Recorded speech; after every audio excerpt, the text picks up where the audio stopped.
इस वक्त मैं खड़ा हूँ राजस्थान हाई कोर्ट परिसर में। काफ़ी शाम हो चुकी है। आज Rajasthan high court bar association के चुनाव संपन्न हो गए। कल रिजल्ट आएगा।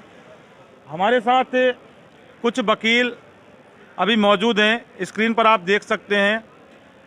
इनसे हम जानेंगे कि वकीलों की वास्तविक जो समस्याएं हैं वो क्या क्या हैं और उनमें से युवा वकीलों की समस्याएं ज़्यादा क्या हैं और उनका निराकरण ये जो कार्यकारिणी बनेगी इसको किस तरह से करना चाहिए, क्योंकि वकीलों की समस्या आज की तारीख में बहुत गंभीर समस्या हैं जिनकी तरफ ना तो कोई सरकार ध्यान दे रही है और ना ही कोई प्रशासन ध्यान दे पा रहा है। और हमारे साथ अभी यहाँ गंगानगर से वोट डालने के लिए Rajasthan high court Jaipur bar association का चुनाव करवाने के लिए मतदाता हमारे साथ मौजूद हैं, वकील। इनसे हम जानेंगे कि आपका नाम क्या है। मुकेश गोदारा नाम है मेरा। मुकेश गोदारा, आप कहाँ से आए? मैं श्री गंगानगर से आया हूँ वोट डालने। हम लोगों के लिए पहले भी हम लोगों ने, युवा साथियों ने, सबने मेमोरेंडम दिया था कि युवा जो अभी नए वकालत में आते हैं उनके लिए बहुत सी तकलीफ़ें होती है, क्योंकि सेशन जो जब स्टार्ट करता है तो उसको नए क्लाइंटेज नहीं मिलते। तो उसकी वजह से क्या है कि हम लोगों ने स्टाइफंड की मांग करी थी। बार को भी कहा, बार ने कई बार राज्य सरकारों को लिखा भी, परंतु वो स्टाइफंड की बात वो अभी तक हमारी पूरी नहीं हुई। इससे क्या होता है कि नए जो युवा साथी आते हैं वकील, उनको इस बात के लिए उनका डिमोरलाइज होते हैं, वो लोग हतोत्साहित होते हैं। वो कहते हैं कि भाई पहले क्लाइंटेज आते नहीं, क्योंकि सीनियर्स का काफ़ी बड़ा नाम हो जाता है। तो नए जो न्यू कमर्स हैं उनके लिए ये बड़ी तकलीफ होती है। प्लस अपने आप को रिप्रेजेंटेशन करने में भी काफ़ी प्रॉब्लम्स आती हैं। यानी क्लाइंट तो आते नहीं हैं और सीनियर उनको देते नहीं हैं। ऐसा नहीं है। चक्कर क्या है कि जैसे सीनियर्स जो होंगे ना, तो उनका तो एक आभा मंडल होता है बड़ा, तो उसकी वजह से क्या होता है, युवा वकील जो है उसका प्रचार प्रसार जो है वो कम होता है।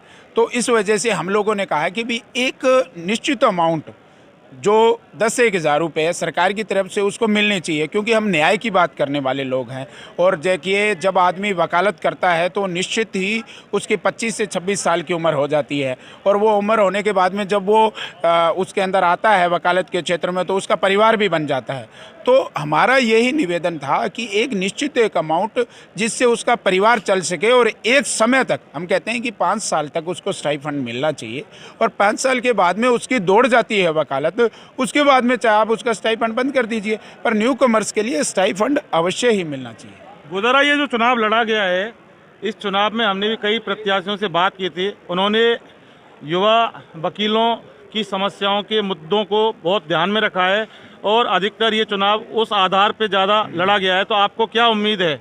देखिए, निश्चित रूप से आपकी बात से मैं सहमत हूं, क्योंकि यहाँ युवाओं ने, सब लोगों ने, जितने प्रत्याशी थे उनको सबको कहा, तो इन बातों को उन्होंने गौर भी किया। उन्होंने अपना मैनिफेस्टो भी बनाया, उसके अंदर ये बात रखी कि भाई युवाओं के लिए अधिक से अधिक फैसिलिटी, चाहे वह वकालतनामे लगाने की हो, चाहे उनका मेंशनिंग की बात हो, चाहे वो मतलब स्टाइफंड की बात हो, चाहे राज्य सरकार से अन्य प्रकार की कोई जो सुविधाएँ हैं वो, चाहे वो बार एसोसिएशन और बार काउंसिल से कोई सुविधाएँ हैं, वो सारी बातें उन्होंने अपनी मेंशनिंग की है। उन्होंने कहा कि हम लोग अधिक से अधिक युवाओं की बात आगे रखेंगे, तभी हम सब लोग युवाओं ने इसमें बढ़ चढ़ कर भाग लिया। आज आपने देखा होगा कि आज वोट कास्टिंग करने में युवाओं की महती भूमिका रही है। वो हर प्रत्येक युवा जो है वो यहाँ मतदान करने आया है और बड़े ऊर्जा और जोश के साथ नारेबाजी भी कर रहा था, और पूरे जोश खौश के साथ ये वोट डलाने के लिए भूमिका निभा रहा था। जिस तरह से